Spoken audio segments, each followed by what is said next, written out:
With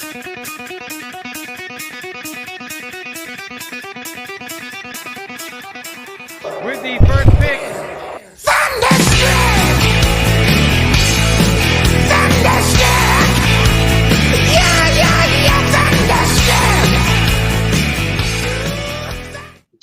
welcome to the Fantasy Rant podcast. I am Dan Baker, accompanied by Evan Gooding, Mason Beck, and tonight we have a guest analyst joining us.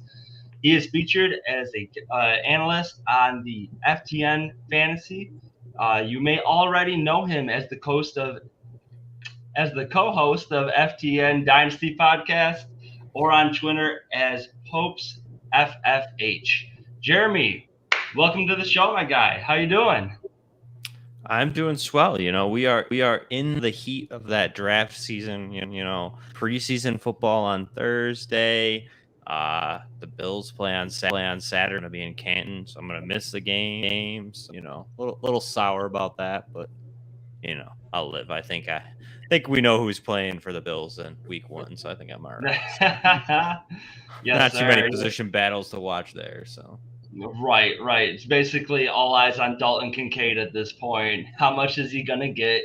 I want to see a little Justin Shorter action too, though. Don't be singling him out. You gotta. Yeah, there's some interesting depth pieces. You know, Shorter, Hardy, Sherfield, defense. Absolutely. You know, there's some It'll battles be on the interesting defensive to see side. the ancillary wide receivers who lines up getting this wide receiver 3 work. Maybe if Gabe Davis can take a true step up, show some improvement. But yes, today we got a good one set up for y'all. We have some training camp news. We'll do a Dynasty Keep trade cut. And then we tackle our first redraft mock of the year. Getting ready for that redraft season. We got a good one set up for y'all. But before we dive into that, I'd like to say thank you to everyone tuning into the Stadium Rant Original. If you like our content, subscribe to our free newsletter, which includes exclusive interviews, articles of the week, discounts on some Stadium Rant merch, and more. You can sign up at stadiumrant.com. And without further ado, Mason, what you got for the news? All right. So for the first piece of news today, something that actually came up. It was either towards the end of our show last week or right after. Cooper Kupp left with a hamstring injury. What we know about the injury so far is that Sean McVay's called it a little tweak, and that Kupp is pretty much day-to-day. We all know he had that season-ending ankle injury last year. He got surgery for it this offseason, and he's 30 years old. Is this something we're worrying about for redraft and Dynasty as well? I mean, his longevity might be catching up to him.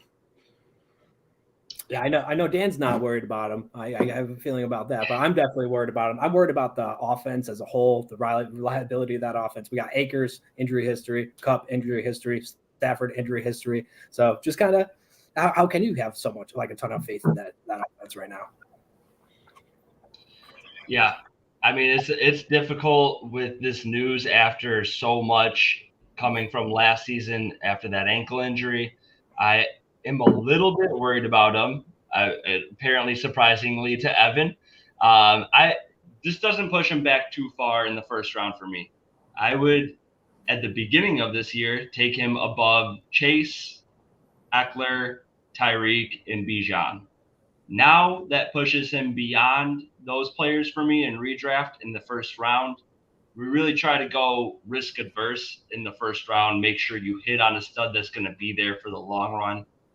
However, I would still take him above Diggs, A.J. Brown, CeeDee Lamb, Saquon Barkley. So that puts him around the 1-7 for me. Definitely a little bit worrisome. We all have our worries about Matthew Stafford already going into the season, whether he'll be durable enough with that elbow injury that's lingering around for him to make it throughout the season.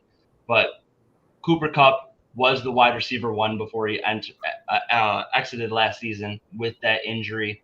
I do think that they're going to hold him until he's for sure 100%. And if he comes back 100%, I won't have too many qualms about taking him in that mid first round area there. How about you, Jeremy? Yeah, that's where I have him. Currently, he's my sixth behind the likes of Jefferson, McCaffrey, Hill, and Eckler. So if you wanted one with Bijan, I wouldn't care. But it's just kind of proven that I feel like wide receivers are starting to become the cream of the crop when it comes to PPR leagues, half PPR. So for me, I think that I'm not too worried. It's a soft tissue injury, kind of something that I would expect coming off of an injury, a season-ending injury.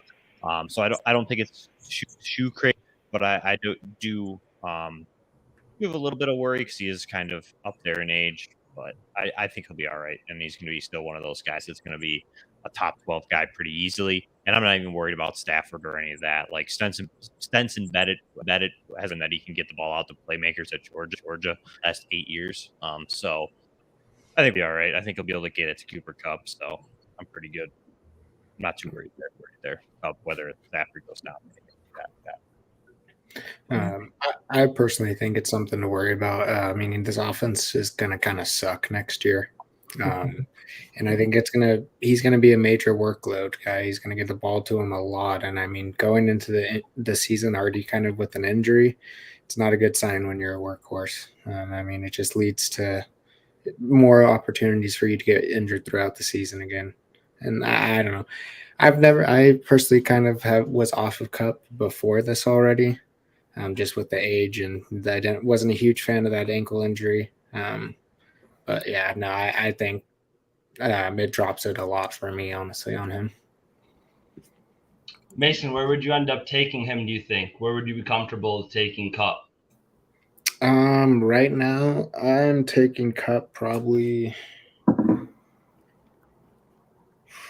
I'm taking Diggs. I'll throw out some names. So who I had him going above before the injury was Chase, Eckler, Tyreek, Bijan. I'm assuming he's beyond that point for all of those guys for you. Well, I would actually kind of see him above Bijan too. I see like AJ Brown above Kupp. Yep. I mean, I even see potentially Lamb being above that, but Bijan, this is just a little something I'll throw in. I saw a report on it. I didn't look too much into it. The Falcons' first unofficial depth chart, they had Bijan listed as the number 3 running back. Oh, well, that's ridiculous. Yeah. So, we all know what they did. They took him at the 8th pick overall. That's craziness. Arthur Smith hasn't had his fantasy draft yet. He'll lower that ADP for sure. I mean, if you can get him to slip to the second. Yeah. He has the 12th pick. He wants to act, you know. All right. What do we got up next, Mason? We're going to take it to some more veteran running back news. We touched on Cook last week, so we finally got some news on Ezekiel Elliott, what teams are kind of showing interest in him. The Jets, Patriots, and back to the Cowboys are all showing the most interest for him. However, the Jets situation with Ezekiel Elliott, it more looks like that's like a fallout option if they don't end up getting Dalvin Cook. But out of these 3 teams, where do you see Zeke having a good fit? I mean, if you think any of them are a good fit for him fantasy-wise. I personally think the best fit of these 3 would be going back to the Cowboys. They've already showed that they're willing to give him over 200 carries with him not having great efficiency metrics. If you went to any of these 2 other teams, I really don't see him having much more than the short yardage role, but maybe with less volume. So for Zeke, I hope he goes to the Cowboys if you're looking to capitalize on his talent, if you already roster him. Personally, someone who doesn't have any Zeke shares, I am hoping he doesn't go to any of these 3 teams. I really don't want him stealing away from Breece Hall. Really don't want him stealing away from Tony Pollard. And who was the 3rd team you mentioned he was going to? The Patriots, of course. You get Evan, Mason, you guys already know. Jeremy, you'll learn probably in this redraft mock. I am very high on Ramondre Stevenson. So really hoping he doesn't take away from any of these guys that we have lined up here. But we'll see what's going on. Regardless, he's not getting any of the passing work. Shouldn't worry about too much of that. And I don't think he's going to be locking down a long-term contract either. So really just 1 year to worry about if we're talking about a dynasty standpoint. Yeah, I really don't see him going to any of them, to be honest. Mm-hmm. I think by now, if Dallas really wanted him, they would have had him. I think that the Jets are kicking the tire. They're a little concerned on Brees, obviously coming off that L, and where he's going to be at come week 1. But I also don't see Zeke scheme very well. So I don't know really love that fit. I'm surprised they're really in on him more than where he was. But New England makes sense. I just feel like at this point in Zeke's career, he kind of wants to chase a ring. So I'm assuming he's going to hold out and wait a little bit and wait for another running back injury potentially with a team a bit more viable. I'd really like to see in Los Angeles, to be honest, with the Chargers. Like, that would be really nice. I'd use a real nice power complement to Eckler. I think Zeke would be fine being that red zone shortage kind of guy. Let Eckler kind of go back to a little bit more of the pass catching, not completely eliminate his role, but kind of take a little bit off of him, because Josh Kelly and Isaiah Spiller really didn't solve those issues. But if Zeke was probably make a team-friendly deal, link back up with more, might not be a bad option. But of those three, I don't really like any. Yeah, as a Chargers fan, I hope you're right with that. But nobody's talking about that as a potential landing spot, and I completely agree with you. I hope that he doesn't go any of these 3 places, because they're all already have pretty set up RB rooms. I'd love to see him go to a place like Carolina too. Him and Miles Sanders, I think would be a great combo, and I think that would be smart for them to take it on with the rookie QB at the helm too. But I out of these 3 options, I think the Cowboys would be best for Zeke's value, but I do think that the Patriots would be the best fit for the NFL for team-wise speaking, for sure. But I don't think he's going to have much fantasy relevance, to be honest, if he goes to any one of these 3 teams. Yeah, no, I kind of gotta agree on that. None of them are really good spots. I mean, you could argue that some people could say Patriots are, just because Pierre Strong, I think, is listed as their number 2 right now. And it's Ramondre and him. We don't know a ton about Pierre Strong, so it would make sense for them to. But we know New England running backs, fantasy wise, are never ever going to be a guaranteed production value. I mean, it's always been like that. And then Jets, obviously, Brees Hall's going to be the guy. And then, I'm sorry. Yeah. The Cowboys, I don't see him really even going there. I mean, he's been washed up there for years, and they've kind of known that. Yeah. And then another veteran free agent running back that we're talking about is Kareem Hunt, who kind of had an interesting day today. Reports this morning that he was going to be signing with the Saints pending a physical. However, shortly after, a report came through that he was not for sure going to be signing with the Saints. He went there, had a good meeting with them, but that he's actually going to be meeting with the Colts as well, who seem very interested in him. If he was going to sign with either of these teams, I mean, obviously it would affect the running back situation in both those teams' backfield rooms, and obviously his fantasy value, because he'd actually be on a team. But how do you think either of those teams would impact any of them? I mean, the Saints have the crowded room. Yeah. It seems like Jim Irsay is winning this game of chicken already. Jonathan Taylor's trying to hold out to get what's his. And again, rightfully so. These running backs are underpaid. It's the fantasy footballers talk about all the time. Mama, don't make your kid a running back. It's not cut out for them right now. I do hope that there is going to be some hope for these running backs earning what's theirs in the future, but it's not the year right now. They don't have any leverage, and if they decide to sign Kareem Hunt, on top of who do they just bring in?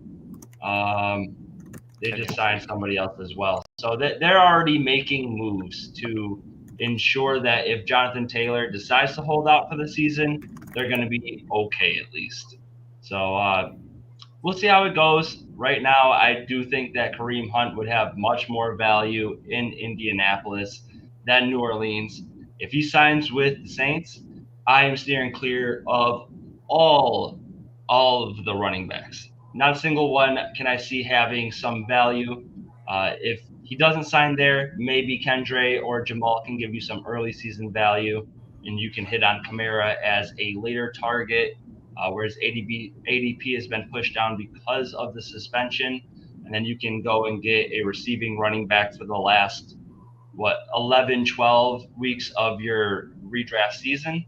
But if Kareem goes there, it's all bets off for all Saints running backs. Jeremy, how would you feel if Kareem signed with the Saints? Yeah, I just think that Kareem Hunt's kind of one of those players that like it affects more of the back half of the roster. If he signs with the Saints, Kareem Hunt's still going to be the guy. Kareem Hunt's the guy in with, or not Kareem, Alvin Kamara's the. But Jamal Williams is going to roll in that offense. They paid him for a reason. He's kind of going to be that short yardage guy. We saw Kamara's numbers and kind of advanced data kind of go down a little bit last year, as well as Kareem Hunt's too. So it's kind of like that point of like, is Kareem Hunt actually washed, or where Kareem Hunt? So I think Kareem Hunt affects the players below that starting level. So for me, like you would send Dan, like I'd be out on like Miller, for example, in redraft. Like at that point, you're talking maybe it's Miller and Hunt tied kind of on the depth chart. And I think they would be like that third option to me once Kamara's back.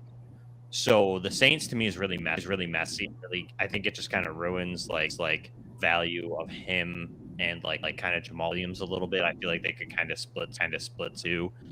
If he goes to the Colts, it would be interesting. I would maybe rank him like 2 spots higher than where I would have him if he was on the Saints, on the basis that Taylor may not play.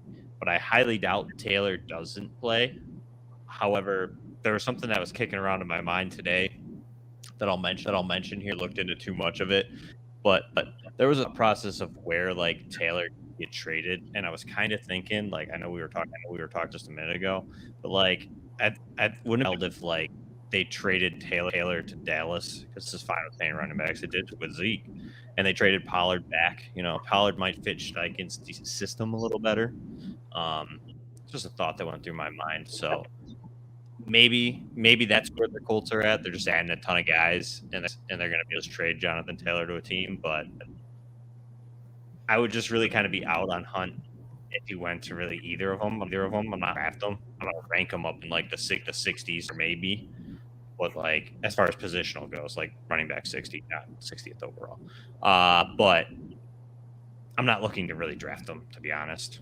It's just kind of going to be one guy that muddies everything. Like the Colts, I'm going to avoid that entire backfield outside of Jonathan Taylor. Yes. Kenyon Drake, really quick. Kenyon Drake was the guy I was thinking of that they signed recently. Just covering their grounds, trying to get some guys in there in case that Jonathan Taylor doesn't go for the season.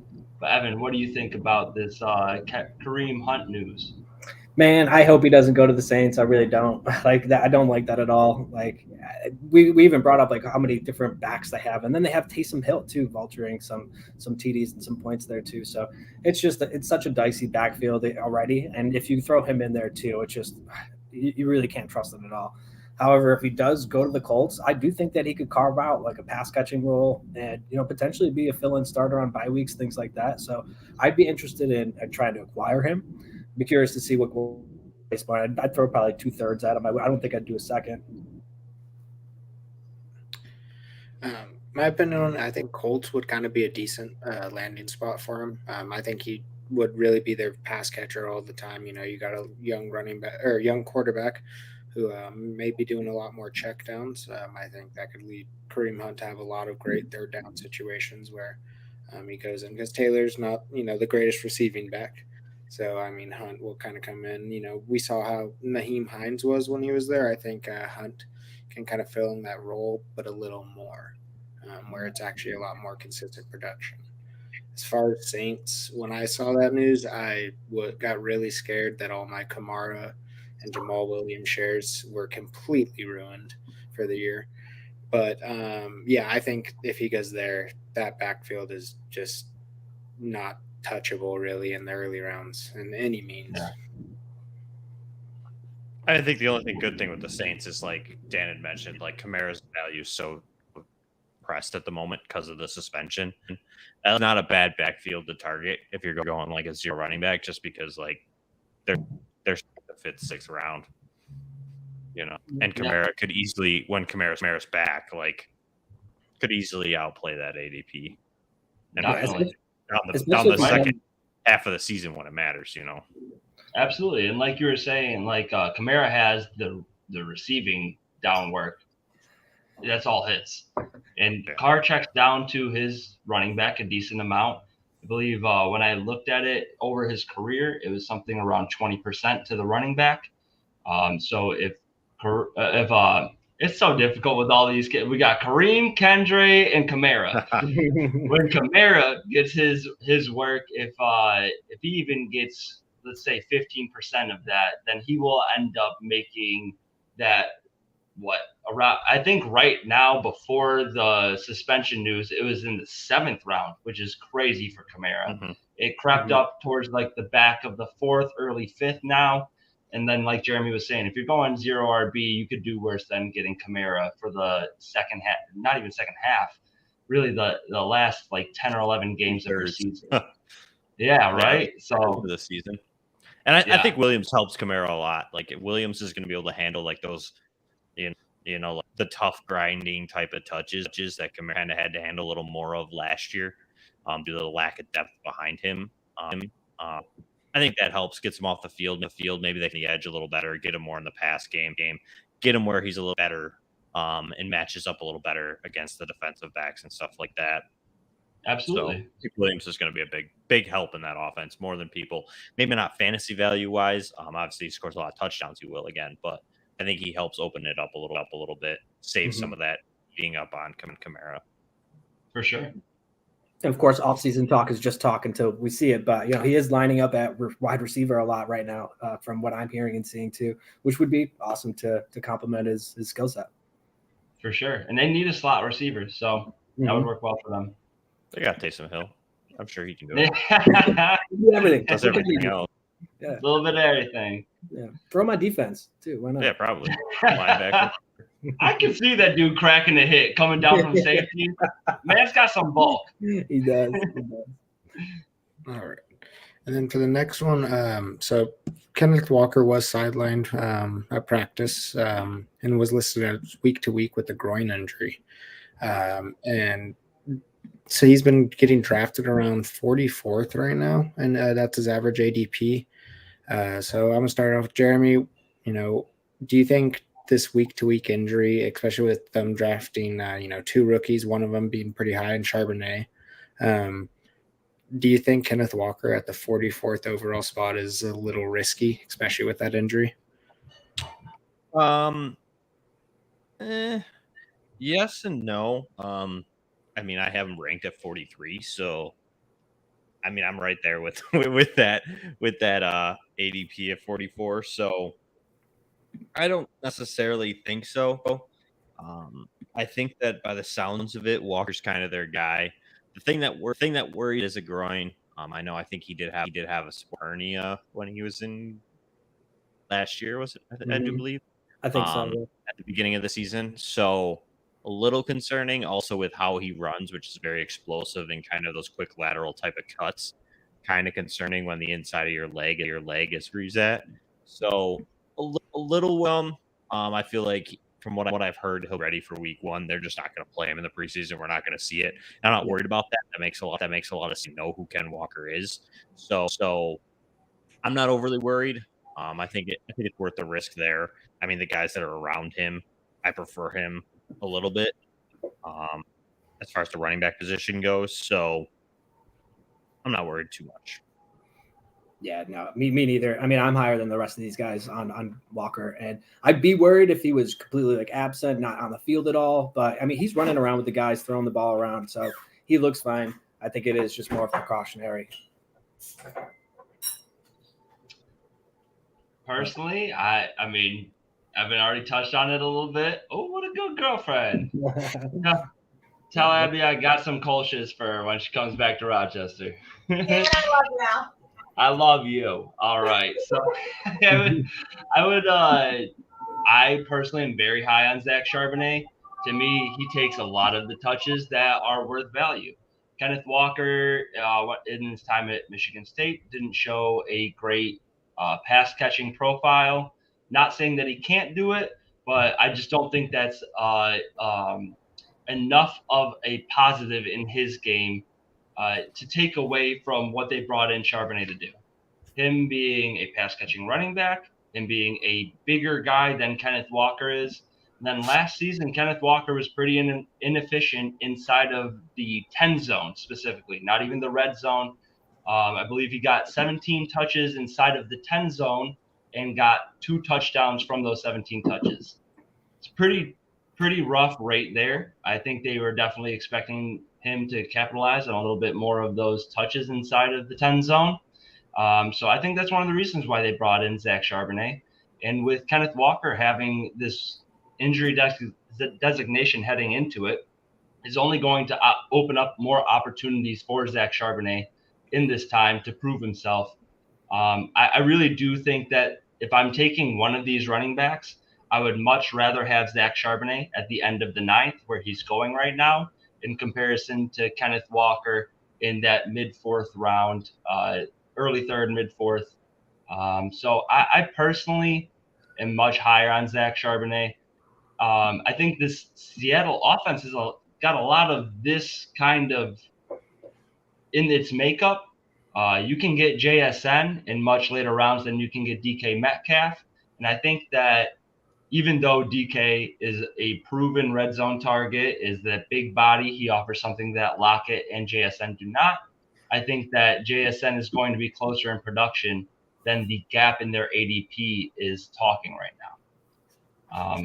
If you want to back up, a little even better on runs under 15 yards, Kenneth Walker only averaged 2.7 yards per attempt, which was pretty low. Yeah.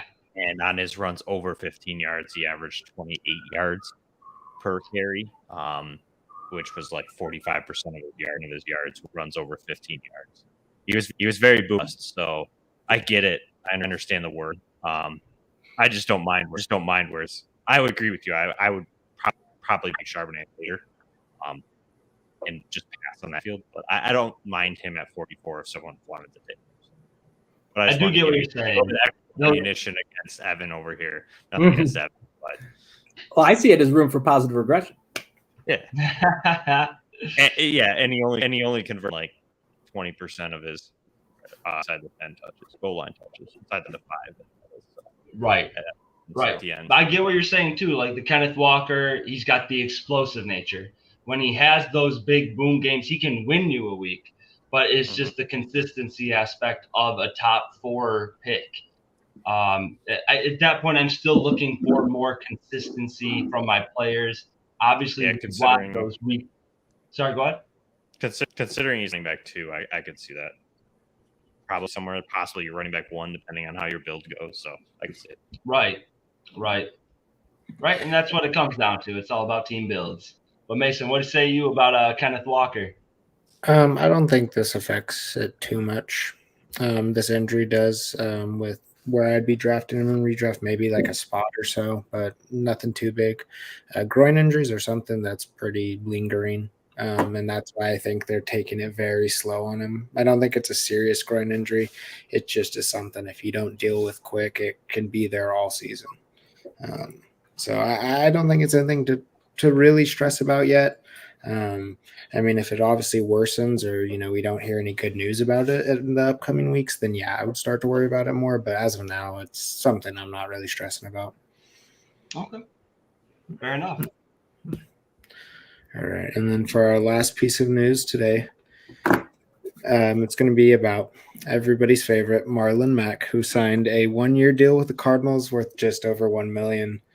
But in his first day in practice, suffered a leg injury. Needed help off the field. So I just got to ask, how does this affect Marlon Mack? Oh man, Marlon Mack. I mean, I was excited for this news, dude. I was all ready to make my whole argument about how Marlon Mack, this could actually be a primary backup role for him. He's only got Keontae Ingram really to fight for this backup position. Maybe he could get one good go at it. The bottom line, even if he was fully healthy, Marlon Mack is not a pass-catching running back. the Cardinals are going to be playing from behind the vast majority of the season. And with him not having any pass catching role, it really doesn't do anything for Marlon Mack, unfortunately. So even if he was healthy, I'm not looking at him even as like a good handcuff to take in the back of redraft. Probably not even taking a flyer on him in Dynasty, even in deep drafts. Does suck though. I was pumped for the man. You know, we're all rooting for Marlon Mack. Maybe some of us aren't. Maybe some of us aren't. So this whole sleeper thread can die. Right. How about you, Evan? What do you think about this Marlon Mack news? Well, as a Keontae in-group shareholder, I was very upset just because Keontae got a little banged up and they immediately go sign somebody. I'm like, no, bad. And they learned their lesson. You know, he got hurt, not going to work out. So I think I got lucky with that Keontae Ingram as the backup there. And I think they still might pull another person in. And I should be a lot less confident than I am on him. I honestly, I don't mind the Ingram or Evan. I don't know who they're going to pull. Let's be honest. The guys that are left, I don't think want to go to a team that's probably going to be like 1-17. Mm-hmm. So I could see him just rolling with it. It is what it is. I could see Connor getting traded at some point. Ingram might see the role. Mm-hmm. I think that don't they have Corey Clement too though. Somebody else, some real journeyman veteran that I saw the other day. That's that I can't remember his name at the moment. Could be there, but yeah, you hate to see it for Mac. I was a little intrigued just because of like who's behind James Conner. Like there could have been some interest in like your really deep dynasty leagues that are like running backs are so like he was probably on the waiver wire and he'd be worth an ad. Just because in some leagues, most of the leagues I play in, like the running backs always, it doesn't matter like any hype. They're like, oh, Adam, you know. So I probably would have. Now with the injury, I just did. It is what it is. We do have fact checked Corey Clement. You're right. I was okay. That's what I thought it was. I wasn't sure. So that's what I'm worried about with your Ingram love. But I have a lot of Ingram too. So kind of hoping it works. I'm just. Me too. He was really bad. Like he was terrible efficiency numbers last year, but like, yes, there's hope. He had great tape. I like his tape coming out of college. It's just, I mean, when you land on a spot like that for a team who's kind of doomed for failure right now, you know. Sorry to all the Cardinals fans out there, but team's looking like a top 3 pick right now. I'd just be the top 3 pick then. Like, I mean, you got to face Seattle, the Rams, like, 49ers. I'm like, I'm like, Mason, show the jersey. No, I'm literally like, I'm sitting there. I'm like, I know there's another good team. I'm like, who is it?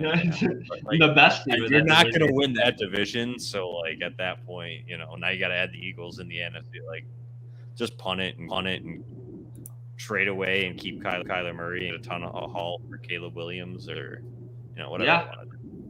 Yeah. The other top 5 pick with the Texans. Yes. Yep. 100%. Proud Arizona fan. I'll start off with saying, how do you forget obviously the team that's going to win the Super Bowl this year? You know, Bills will get their redemption eventually. But no, I think it was one of the few spots in the league that he actually would be given a chance just because the team's awful. James Conner is really the only back there. He's injury prone. You know, he could be traded because Mac could actually get a legit role at some point. But the news that he had to get helped off the field was pretty crushing to hear. You know, he was. A lot of people forget how good he was when he was healthy. When he was playing with the Colts, he had some pretty solid seasons. But yeah, it's just sad. Yeah. He's not an example of Achilles. The Achilles kind of killed him. Right. That's going to wrap all right. So with the end of the news here, we got a quick keep trade cut segment. These three wide receivers that we are bringing up are all born within 200 days of each other. They're all roughly 29 years old. All of them have a quarterback that is ranked between QB5 and QB9 in Dynasty. And then all of them are within 1 year or 2 years of the end of their contract. Most of these guys that have 2 years are pretty close to a dead cap situation where they could be released next year. The three wide receivers that we were bringing up are Calvin Ridley, Mike Williams, and why can I find it right now? There we go. Amari Cooper. So we got Amari Cooper, Calvin Ridley, and Mike Williams. Evan, we'll kick it off with you. Of these three players, who are you keeping? Who are you trading? Who are you cutting? Well, this one hurts to say. I'd have to say cut Mike Williams.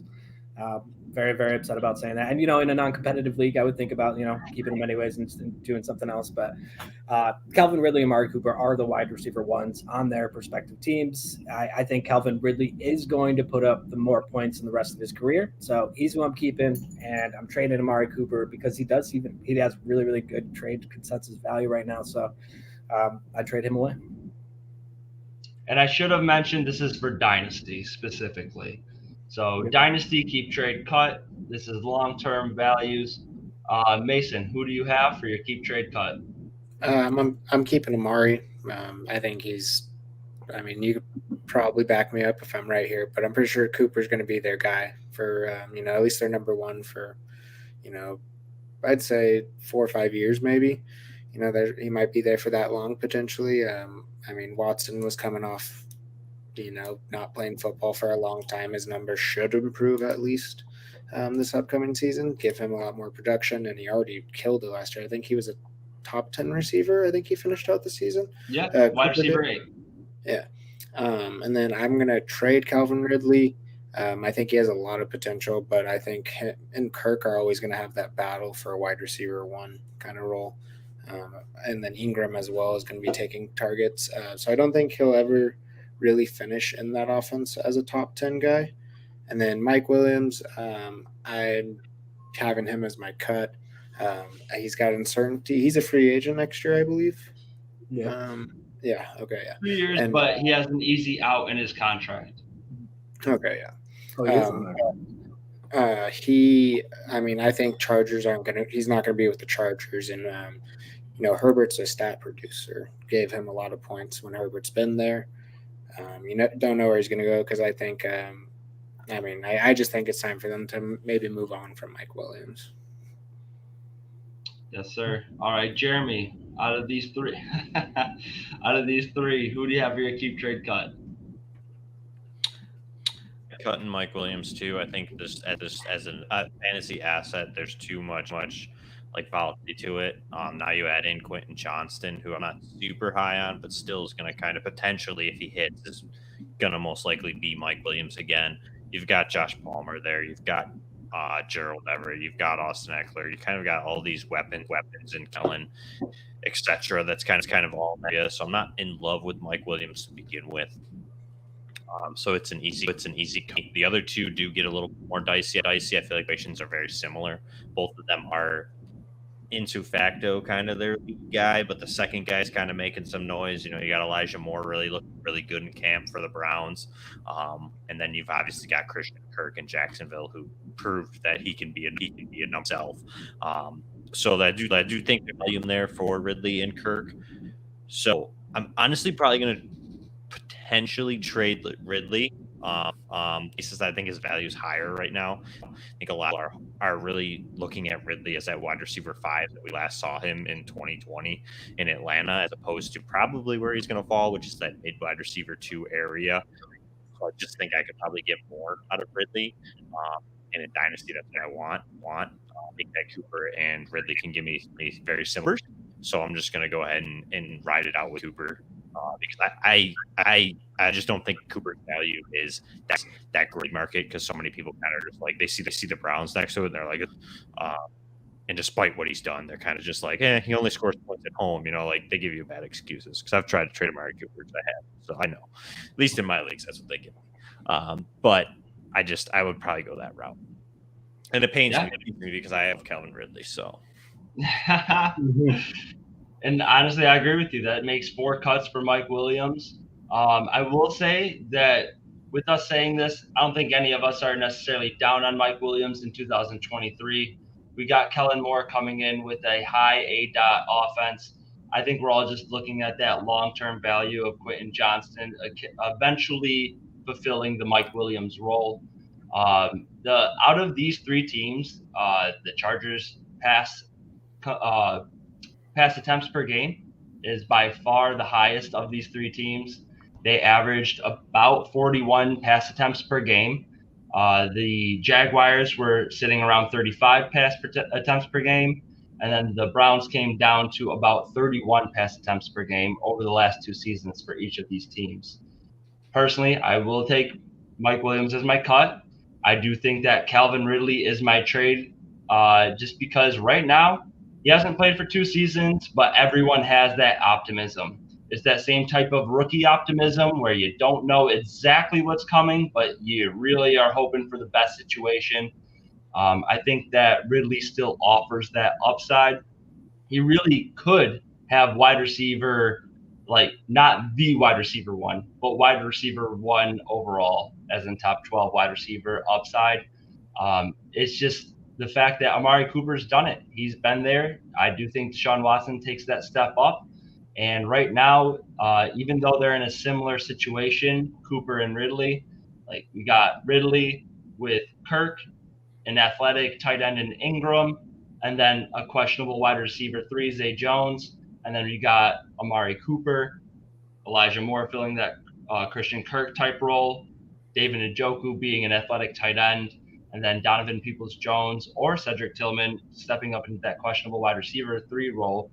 I think of those, we're much more set in Kirk and Ingram being very viable contributors to the Jaguars offense.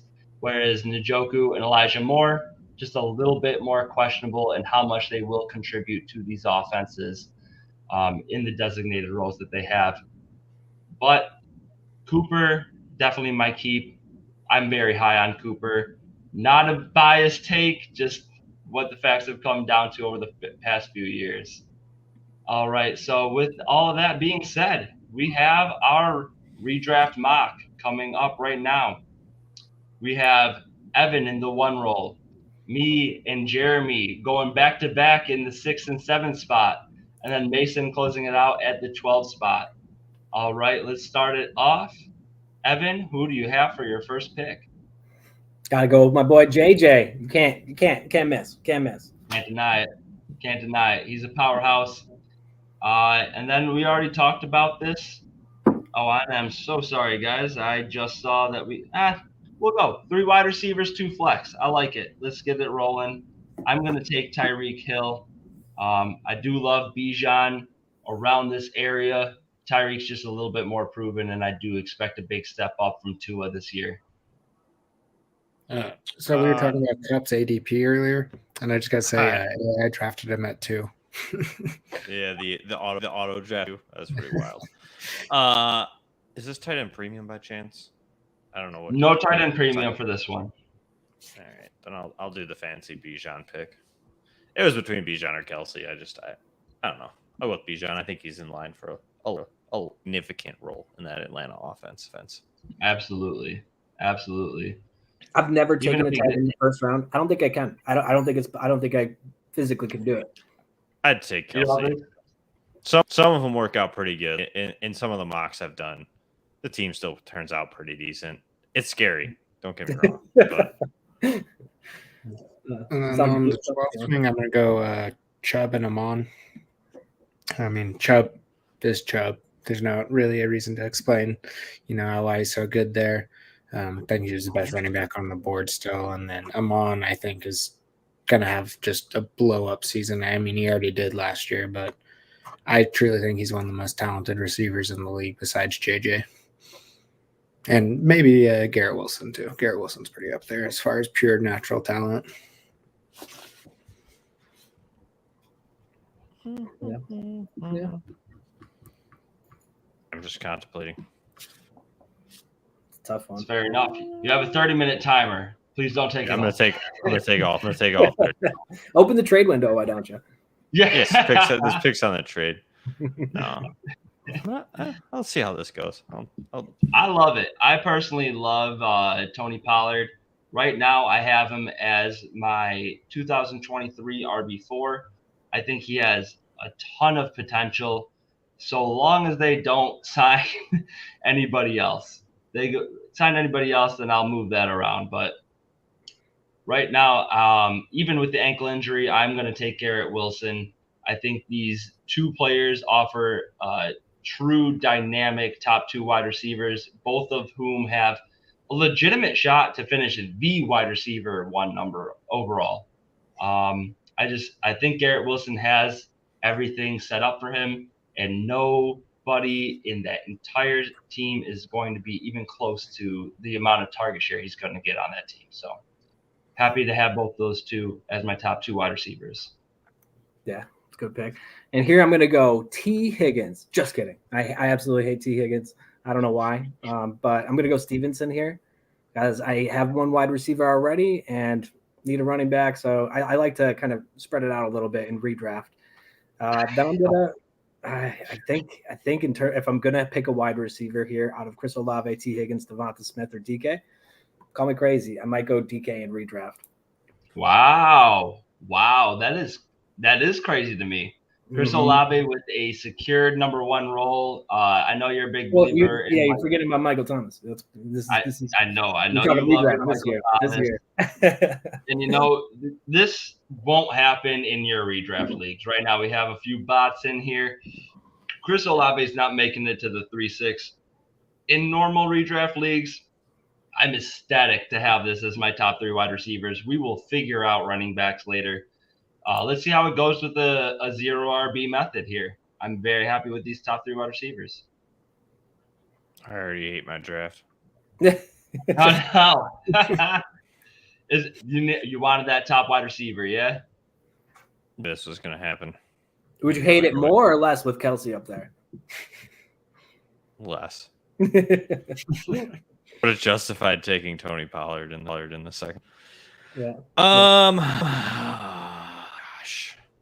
I really don't know what I want to do now. Wait, didn't I just? Where's your boy? Where'd he go? There he is. I guess I'll do it. Yeah, there it is. Good pick. I like it. I'm personally in the same boat. I take Amari Cooper early. Wide receiver 8 last season. We added some wide receiver pieces to our wide receiver core, but it's still far and few between the top level talent that Amari Cooper can offer.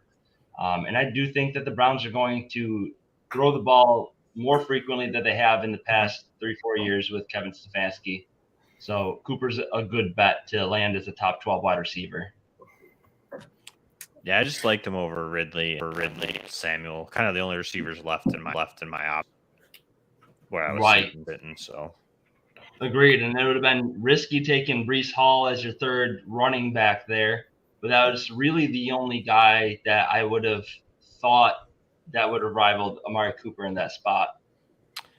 Yeah, and like the theory that I was going for with the 2 anchor running backs, and at this point, just we'll never look at them again.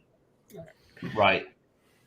All right. So right here, I'm gonna go Najee as my number 1, as my first one. I mean, he had a great rookie season. We all know that last year. The Steelers were, in a very weird year, moving on from Ben, bringing in Pickett. A lot of focus was on Najee. Everyone knew him as the main weapon. I think he's gonna have a lot better of a third season, than he did in his second season. I think he's for sure going to be, a top 20 running back, no doubt. He should potentially even be top 10. He's talented coming out of Bama, talented in his first year, and then just last year, just way too much was going his way where, defenses were smothering him. And then the next one, I'm going to take the number 1 tight end in the league. Get out of here, man. I just cannot get behind it. Our last episode was our tight end rankings, where we had a clear discrepancy between his number one, T.J. Hawkinson, and then Evan, you had Kyle Pitts. I had Mark Andrews for our Dynasty tight end one. I would be interested to see where you weigh in. Jeremy, who is your tight end one in Dynasty? In Dynasty? Mark Andrews. Let's hear it. Let's hear it for your boy. I think Andrews has proven he can be the top guy. He's still the best pass catcher in that team. You had Todd Monken, who's kind of been used to using his tight ends at Georgia in unique ways. OBJ can't stay healthy. Bateman can't stay healthy. Although Flowers is an electric athlete, he's very undersized, so I still worry as far as going to be in that offense. It's still going to be Mandrews in the red zone, and I think that long term he's just that tier ahead of Kelsey. Not even a tier; he's just like that big toe ahead of Kelsey for me. I could it's not even close. Like I like Pitts. I like the player. I like the athlete. Just until Arthur Smith's gone, I have no interest in Kyle Pitts as being like super, super high end, in my opinion. But he's close. Absolutely. It's kind of like a 3 in Dynasty. Yeah. No, I'm right there with you. He's my tight end 1 in Dynasty. Kelsey is my number 2 just because with tight ends, you want that separator. I will take Kelsey being a true differentiator at the position for 1 year over Kyle Pitts or TJ Hawkinson, maybe having a little bit more longevity there. But yes, all right. With your pick of Joe Burrow, leaves me with his running back. I'm going to take Joe Mixon. I love Jahmyr Gibbs and the upside of the pass catching role, but Joe Mixon, 60 catches last season, Samaje Perine gone, likely to get at least those 60 catches plus on top of all of that running back. The work he's going to get on the ground is still going to be significant, even if he is inefficient there. So now we move on to Evan's 4th round pick. You got Jefferson, DK Metcalf at wide receiver, Ramondre Stevenson. Who are you taking next? Look at these wide receivers we got in front of us: Hopkins, McLaurin, Moore, Judy, London. I love all these guys. I think this is a sweet spot for wide receivers. A part of me really wants to take Justin Herbert here, but I'm gonna keep loading up on my wide receiver core and take some of these guys here. Drake London with the 2nd. I like it. 2 guys at opposite ends of their career. We have Hopkins likely to be still a target monster, even in a offense that doesn't pass the ball quite as much as he's used to seeing. And then Drake London, it's only him and Pitts really. Even if you give them both a, let's say, 25% target share, which might be overestimating in a little bit. But if you give those guys about half of the targets, even in, again, a low passing offense, I do see a lot of upside week to week. So you guys already know, I'm sure if you're looking at the board here, I know my pick is going to be Miles Sanders, baby. Yeah. Love me some Miles Sanders. This is a great running offense. He is not likely to see fewer, in my opinion, than 40 catches this season with what the coaching staff has been talking to him about. They want to get him back in that receiving role. And Bryce Young has already showed an ability to pass to the running back with Jahmyr Gibbs in his last season there. All right, Jeremy, we got DJ Moore as your wide receiver too. What do you see in DJ Moore's outlook in 2023? I don't think it's going to be much different than what for him in his entire career. It's really a lateral move. I know a lot of people are a little bit more in on him as far as like this move goes, but I really think it's very similar. It's a similar situation. It's kind of a run first offense, questionable quarterback play, and he's kind of the guy. Like Darnell Mooney, I'm really worried about. Chase Claypool's, like Cole Kmet, not worried. He's gonna be the guy. He's gonna see a huge target share. It's a lot lower target volume as far as like a passing offense goes. but it's very similar to what Carolina was in the last couple seasons. So I think he's still going to produce that, 15, 18, like wide receiver 15, 18 type of production. Good, reliable-ish wide two. So I think that this is a good for him. I just like him. Him and Judy were close. Obviously, it's the bottom for me. It's kind of close for me, right? But more I have ranked a little bit higher just because I think that there's a little bit more competition for Judy in his own offense with Cortland Sutton, who's still decent, Marvin Mims, Javonte, Samaje P. Ryan. Like, I'll go with the guy that's that clear number one target, likely on it, and not much behind him. Absolutely. I completely agree with that. I would also take more above Judy at this point. I've been looking into the effects that a run pass option heavy offense has on an offense, and they target their number one wide receivers so much more just because when a heavy amount of RPOs are going, it's a one look read.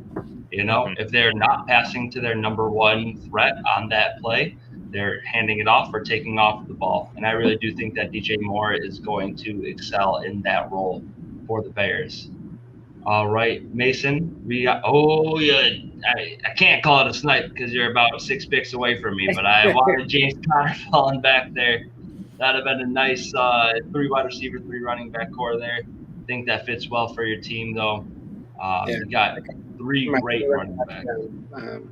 And this next pick is also a little, below ADP, but I'm gonna take Michael Pittman. Everyone's hyping up Anthony Richardson. Now he's going to have this great rookie season, but nobody's treating his receivers like,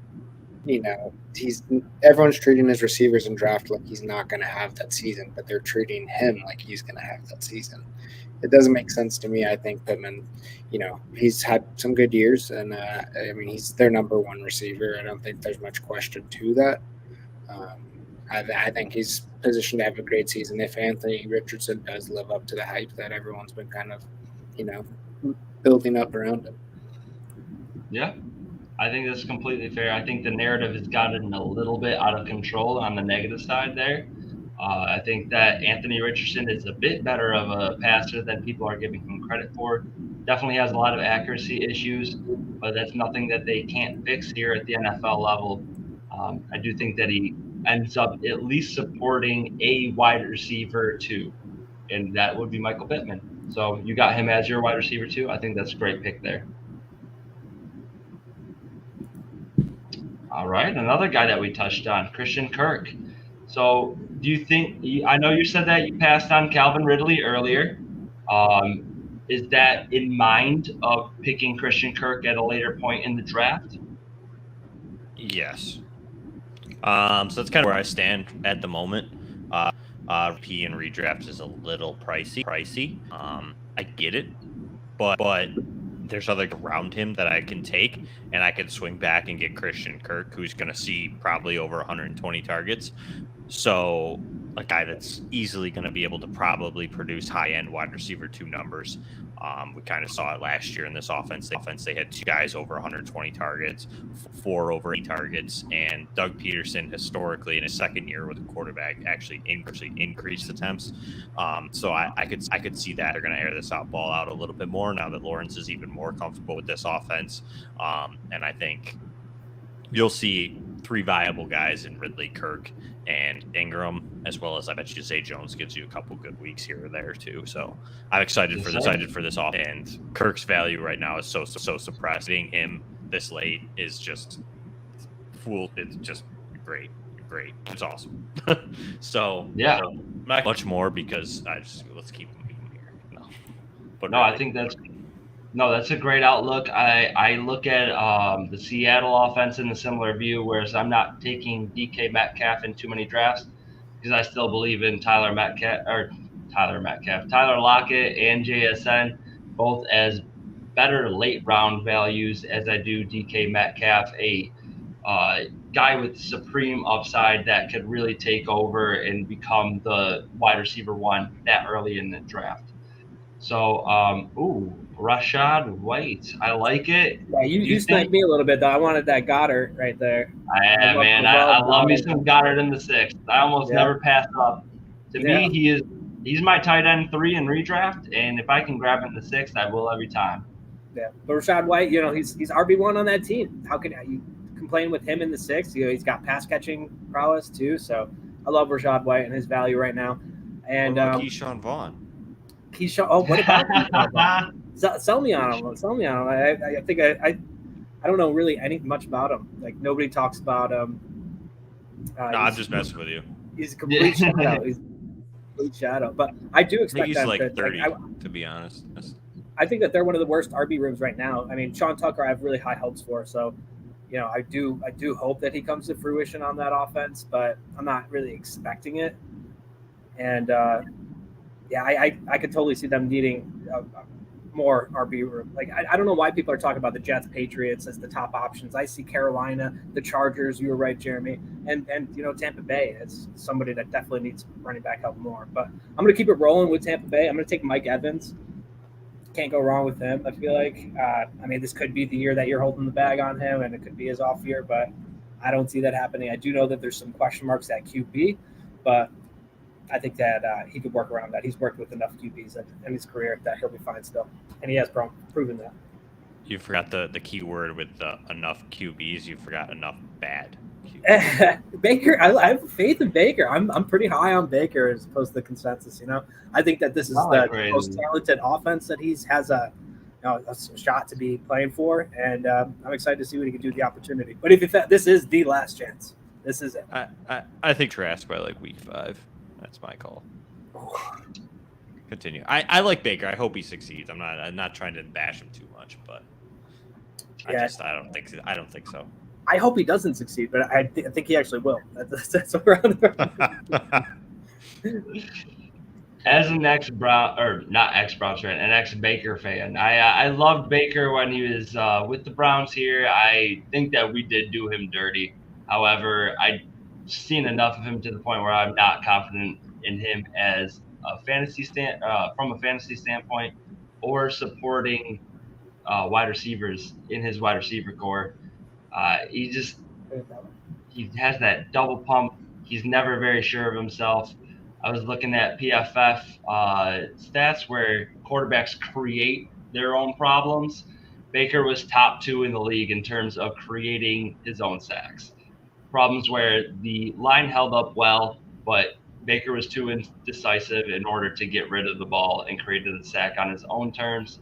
I don't believe in Mike Evans. I personally don't love having 2 Tampa Bay players on the same team, but Mike Evans has been nothing but consistent over his career. I hope he proves me wrong. But here for my upcoming pick, I'm going to take the upside of James Cook over the stability, perhaps, of David Montgomery. I think David Montgomery is a great pick, but just me personally right now, I'm looking a little bit more at guys who still have upside compared to consistency. I think Mixon and Sanders are going to be 3-down backs, and they offer consistency where James Cook has that explosiveness. So I'm trying to get somebody that gives me a little bit more explosiveness to my running back room compared to that consistency that Montgomery would give me. I see Jeremy shaking his head. Is this over the pick or over the James Cook pick? What?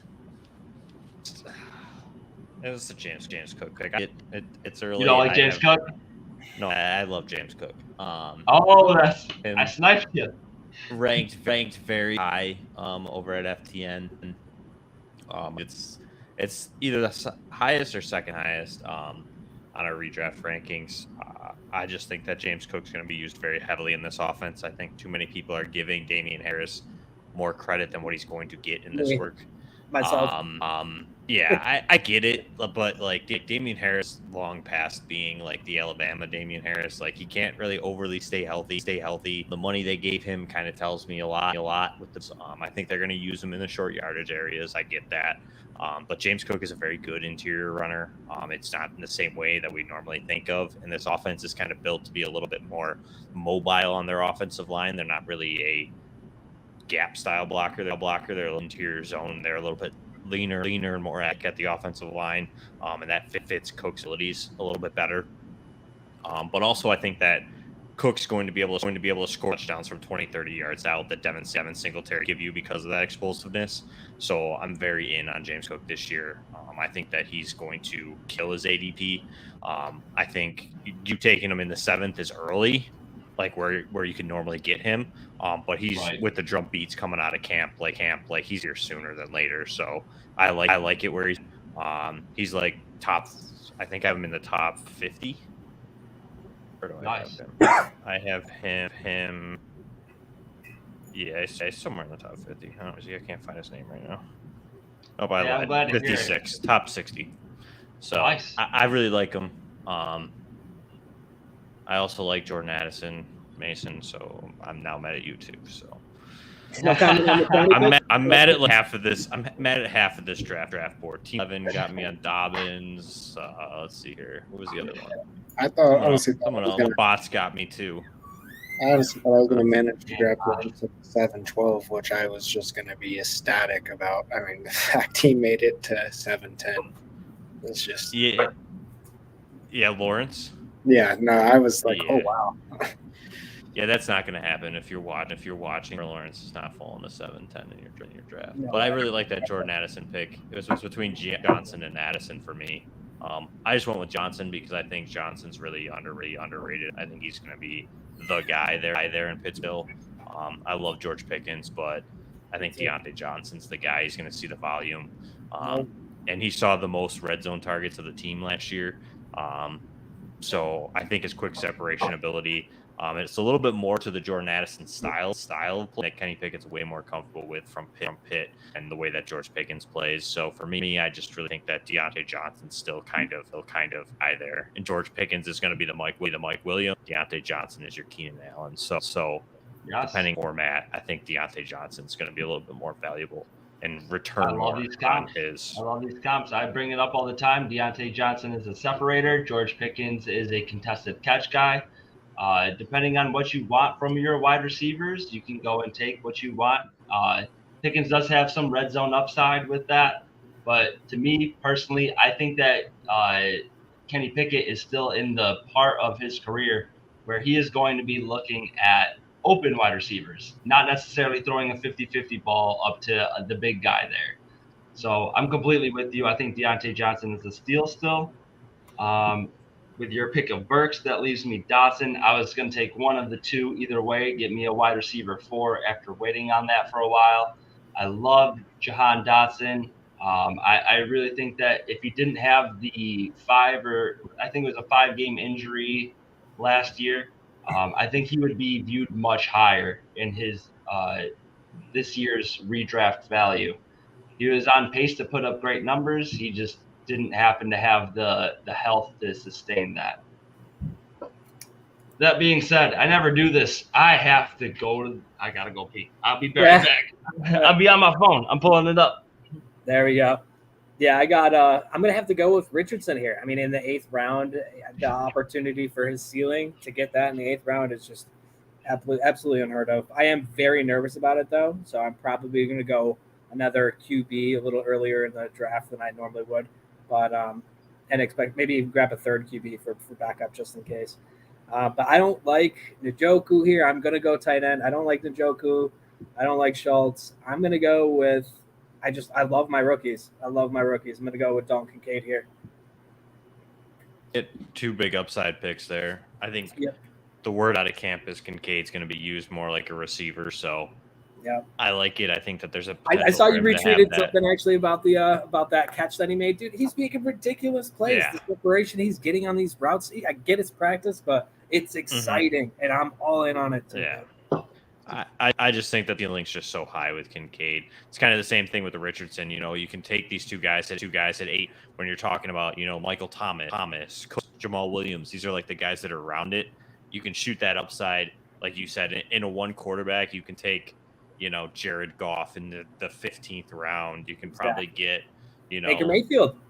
Yeah, you could get at tight end. You get like or Hayden Hurst. Somebody that's just vanilla gets you some points. Like, you just get the upside in this area where hurting too bad as opposed to risk a lot earlier on a guy, like Kyle Pitts 6th or Ingram in the 7th. Like you're getting a little bit better value, I think. So I like it. Hey, we see eye to eye there. I love it. Dan would take Zach Charbonnet. I know he loves that Charbonnet, but I can't ride on that train until I see some more from him. To be honest, Not a surprising pick from him. No, not surprised to see that. Like my draft. I put myself in a position. So it's start what? 3 wide receiver, 2 flex. Whatever. Let me see here. Where was the guy I was gonna pick? Where'd he go? There we go. Oh! Wait! I took Amari Cooper earlier. Oh, see, this is what happens. I do this all the time. Happens to me all the time in mocks too. I hate it. Oh, I actually did it. I did it in this one too. I stacked Mike Evans and what's his name? I should have Boy, back. Well, either way, I still like Elijah Moore this year. I mean, whatever. No, I just hand wide receiver. Who cares? He's a bench player, so fill him in. If this offense does hit, with Watson, and there were a lot more padders to top 24 guys weekly, so I'm not really worried about it. Yeah, an injury, little handcuff fish. Yeah.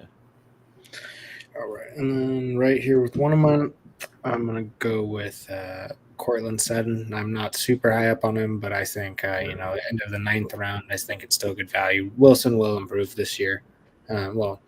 Get more back to how he was. Sean Payton will definitely, at least give somewhat of a boost. And Judy's injury prone. We all know that. Tim Patrick's already out for the year. There's a lot of chance for him to become a wide receiver 1 in that offense if, Judy does go down again. So I think it's a good pick here. Wouldn't really take him much earlier than the 9th, though, ever. And then I desperately need a QB, so I'm going to go Aaron Rodgers, I think. It's Aaron Rodgers. Team 10. Sorry, go ahead. Yeah, but, Aaron Rodgers has, he's a Hall of Famer. He's got a pretty solid receiving core for him this year. That they got Wilson. They brought in a couple playmakers, very specific role plays guys. I think he's got a lot of weapons around him, and running situation's good. Pressure's not all going to be on Aaron Rodgers. I think it's a good fantasy year where he definitely could be a lot higher than where he's being drafted at. Oh, I hate that. Higbee. Higbee. It One of my just felt favorite so tight wrong. end targets. It feels so wrong, but it'll be fine. It'll be solid. Will it though? We're all let's be honest. It's Cooper Kupp, and then who? I like Puka Nacua, but it's still Tyler Higbee's probably the second target. So I'll take it. I completely agree. Higbee's a very vanilla tight end, just stick him in there. I'll take it. Stick him in there, PPR format. You're going to get your at least 5 to 10 points per week. He's not going to kill you, not going to win you a week. At the 10th round, we'll take a guy like that to secure the role. And then my quarterback's going to be kind of one of the same. Not the sexiest pick. We're going to take Geno Smith, quarterback 5 last year. I think that with the addition of Zach Charbonnet, JSN, he's got 4 targets at least that you can rely on. And then on top of it, if you get some of those Kenneth Walker dump offs for a one screen that goes 60, 70 yards for a touchdown once or twice a season, you got Noah Fant, same type of role where he's he can have an explosive play. Am I drafting Noah Fant? No, but I will take all of that production for Geno Smith. Very happy to take him at the back end of any draft that I'm punting QB on. I think he's a strong, safe baseline for the QB that you need. Man, I really want to take Jameson here, but I just don't think I could do it with the suspension. It's a redraft league, but Yeah, I can't do it. I'm going to go Damian Harris, get some more RB depth. I do, Oh, contrary to Jeremy, I do think that he's going to have a little bit of more of a role than just like the short yardage work. Then I gotta bolster some of the QB depth early, I think here. So I'm gonna go Daniel Jones right away too, and then I'm gonna I Corey like it. Jr. and I'll be right back. To talk on Evan's pick a little bit more, I do like having Anthony Richardson there for your upside, and then having a little bit more of a baseline quarterback with Daniel Jones. Still has a questionable wide receiver room, but when you put in that rushing upside that he has now, Daboll made it very clear that he's going to put in some designed runs for Daniel Jones. I think that really will have some, again, just a floor that is there created for Daniel Jones, and then anything he can get through the passing game really will help a bunch. So with my team, just to do a quick recap here, I have Tyreek Hill, Garrett Wilson, Chris Olave, Jahan Dotson as my 4 wide receivers. I have Mixon, Sanders, James Cook, and Zach Charbonnet as my 4 running backs. I have 1 tight end in Goddard and 1 quarterback in Geno Smith. Leaves me kind of in the middle of in case of what I need. I can really go to any position here. And I will take the shot on Jameson Williams, even if he sits on my bench for 6 weeks. It will plug up some roster maneuverability for the first 6 weeks of the season. But if he can become something more than what he's positioned to be in the 11th round, I will take the upside from week 7 on. All right, and then we had Jeremy taking Tyler Algier. Great high-end handcuff for your Bijan Robinson pick. I like that a lot. And then on top of it, in this Arthur Smith rushing attack, you're going to have some standalone value from Tyler Algier as well. What do you think about? Sorry, go ahead. That's kind of my theory. Is at this point, I on a lot of running backs I wanted for my third running back. Kind of felt like at this point, I'm gonna handcuff Bijan. That way, then if Bijan goes down, I'm just gonna recoup all those points with Tyler Algier sitting back here. So I think that's kind of where I was at, as opposed to going with an alternate and a player that might not see more workload. The running back might not go down. This way, You're high on the depth chart too. Yeah, and you can handcuff the most run game in the league. So. I went Rand Dobbs. Singletary's going to be the third down back. He's going to be the one getting those catches behind Dameon Pierce. You know, he's a number 2 running back. I'll take most RB2s around here that are going to put up some production. If they have the potential, if they're given the start, they're going to produce. And then Dobbs, we've seen a lot of reports that he's Jordan Love's number 1 receiver, his favorite that he's been going to a lot in practice. It's a lot of upside in that pick. And that's why we put Jeremy and me back to back. He sniped my pick. I was looking for that Tanks Bigsby. He is one of my favorite 12th round and later running back targets here. Really think shouldn't have had me on the show then. You can't out-tank me, trust me. Yeah. Just go on my Twitter feed. I tank versus Travis Etienne kick since May 1st. So it's been a rough last couple months. Did you see that highlight he made this week? Woo. I'm just saying. I was told he's just a guy, so I don't know how he ran for 70 yards even. Yes. No, Tank's a great pick, man. Again, another guy with standalone value, and then if Etienne gets injured for whatever reason, true week-to-week running back 1 upside, especially in that offense, they are really just looking up from where they were. I love Tank Bigsby, and I think that he doesn't get enough credit for having the potential standalone value that he does in his rookie season here. I agree. Yeah. I gotta keep the rookie train rolling. Sam Laporta, I love him here. I think him and Dalton Kincaid both super risky, but one of those 2 are panning out. I call me crazy, but I think one of those have to pan out. And if they don't, yeah, then this team is not going to be doing too great. But with my second pick there, I'm going to go. I'm hopping on the rowboat with Roshan Johnson. The Robo. Team. I think you three, just and named now a redraft team. What was that? Honestly, I said between Team 3 and now you, we got some problems. Yeah. Well, I had to get it back for Bigby, dude. You got me too on that.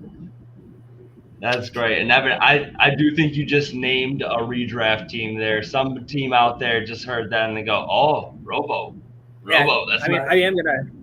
I have a share of Roshan Johnson. I'm going through some of the nicknames that I'm making my team. He's definitely going to be nicknamed. Hop on the rowboat pretty soon here. I like it. I like it a lot. A guy that I'm going to be taking at this point in the draft, we're looking upside. If he doesn't end up panning out into a role that I think he can pan out into in the first few weeks here, easy drop. I'll take Clyde Edwards-Helaire, though, in hopes that he really takes more of that McKinnon role. This late in drafts, still young, still able-bodied. Pacheco comes back down with an injury. We saw Clyde Edwards-Helaire come out like gangbusters in the first 3 weeks and then bench from there on out. Ooh, and then Jerome Ford, another high-end handcuff. I like that a lot. As a Browns fan, I really think I've seen some of the upside Jerome Ford possesses on his own. But we will see how much of the receiving work he gets in that Kareem Hunt-esque role. A lot of people are panning Nick Chubb to get that receiving work. I really don't see that coming out, so I do think Jerome Ford has some standalone value. All right, and then I'm going to take Hunt. We talked about him earlier. At this point, running backs are pretty dry, and I mean his ADP is a lot lower right now because this news is just more breaking. People are getting hyped. Give it a week or two, he'll be up around. He should be probably up around average on most ADPs, just because that's how news hype goes. But then for my last one, I got to take my backup quarterback, and since Rodgers is going to be my guy pretty much the whole season unless he gets injured, I'm going to go with a more upside backup in CJ. CJ. Very nice. CJ will start for you, don't worry. Yep. So here, just because I want to mention a name, would be considering Gus Edwards here. I think that Gus Edwards is another really good handcuff for a late pick on the basis that we still don't know if Dobbins is going to play. He's kind of going to hold in at the moment. If he doesn't, Gus Edwards is going to be the guy. That, just an FYI. I also wanted to talk about this. I'm going to take Louis Musgrave here.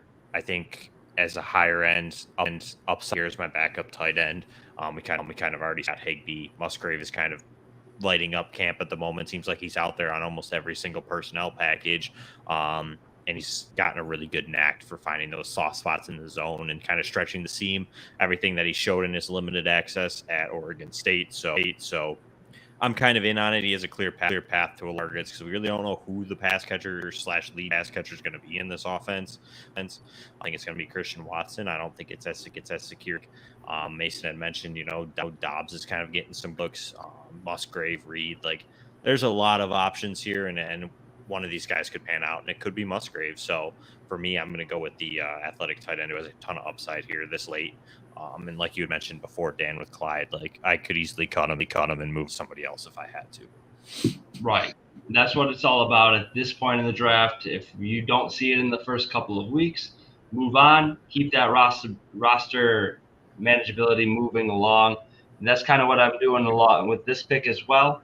I think Jalen Hyatt has elite upside. Right now, the Giants really have him and who's the guy I'm thinking of right now? Added at the later part of the season, Isaiah Hodgins. He's the only other outside wide receiver on this team. There's about 6 slot guys, and then Hyatt and Hodgins. I guess you could qualify Slayton as one of those outside receivers too, but this guy offers some size on top of the speed that Slayton has. So I'm very happy with the upside of Hyatt. If he doesn't pan out, like me and Jeremy just talked about, we move on. And we try to find a guy on free agency. Totally agree. All right, And he has about his true Warren shot.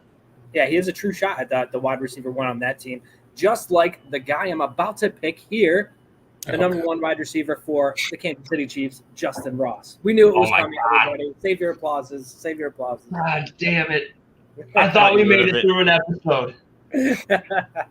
One fucking episode. Get the counter out. Get the counter out. I'm very, very high on Justin Ross. I sold him actually in a dynasty league. Traded him to. I'm very high on him, so I didn't want to trade him. Didn't want to do this trade, but gave Justin Ross and a second for a first for 2024. Jesus. I really think I'm going to lose that trade.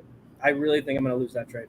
You're not. Which you're crazy. I love Justin Ross. I love Justin Ross. I do. He's one of those guys that's kind of, Kenny Galladay. We've seen it. Like he just can't stay healthy.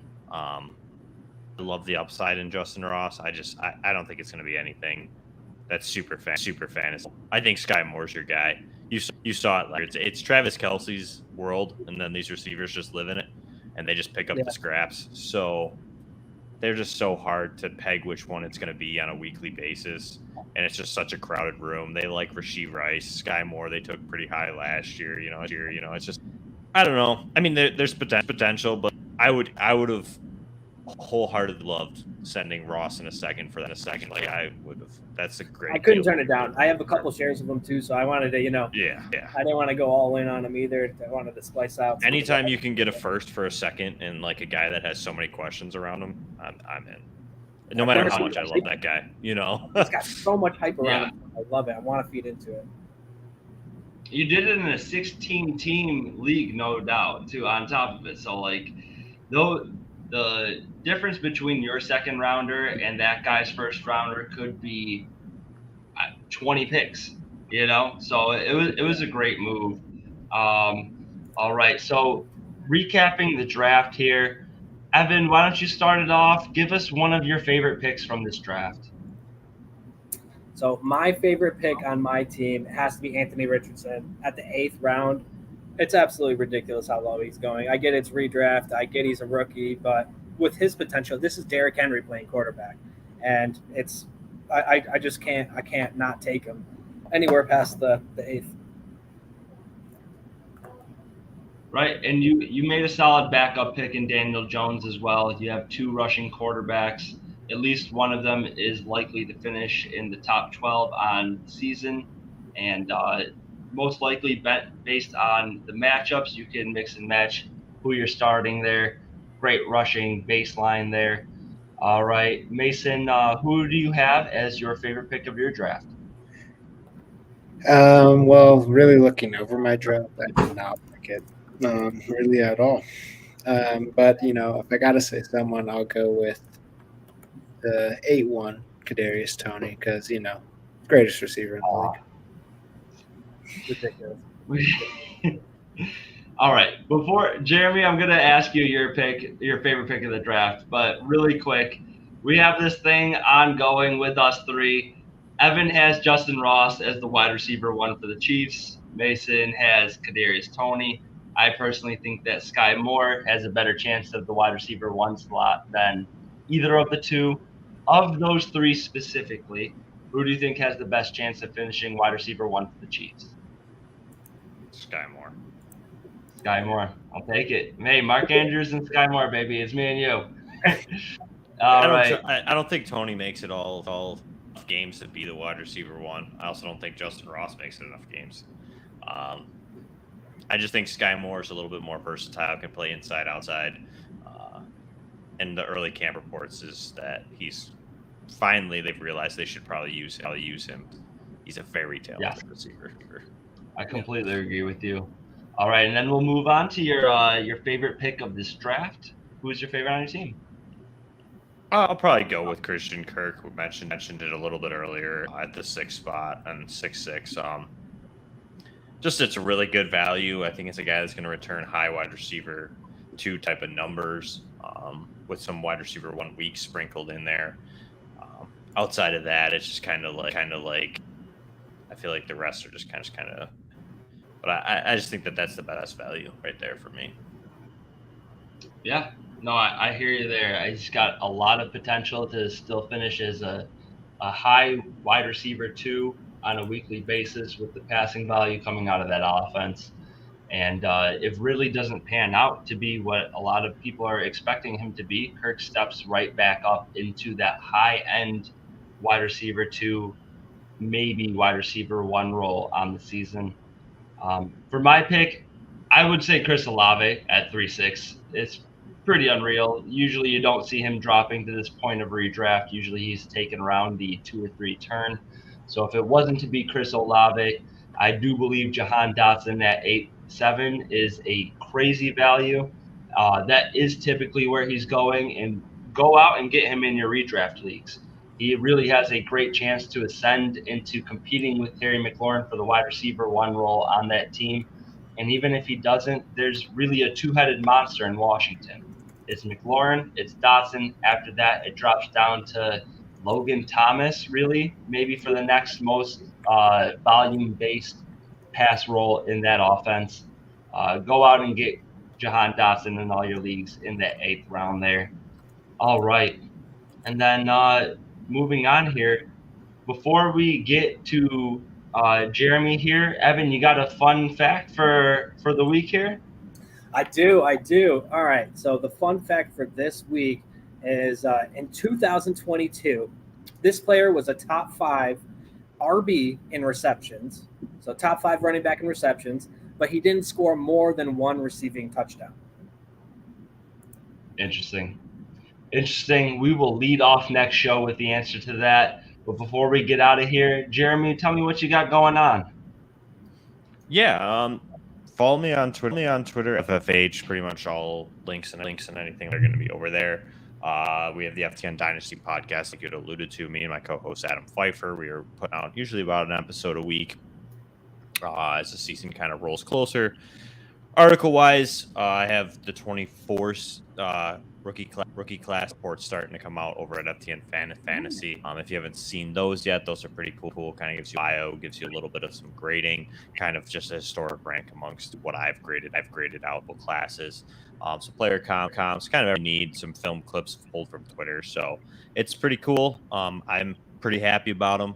I pretty much designed everything on it, so it's pretty cool. Pretty heart closely there with that project, as well as I have a ton of articles, redraft stuff, dynasty stuff, and dynasty and redraft rankings up over there. So pretty much everything's over at FTN Fantasy. Also, if you're going to the expo and you're listening there, so find me. Excellent. And seriously, I couldn't recommend this guy as a follow more. I've been following you on Twitter for years before we got you on this podcast. All of us really have. You've been putting out great content for a long time, and we really do appreciate you joining us for the show today. It's been a pleasure, Jeremy. I enjoy doing these. I always love coming on podcasts. So hell yeah, man. Well, we appreciate it. We hope all of y'all have a good time out there. And look for my Twitter at Follow the Volume. We'll be posting up some of these mock draft head-to-head. Just to be 2 rounds. We'll go head-to-head, see who's got the best redraft team out there. All right. Have a great time, y'all. Been a pleasure. Deuces.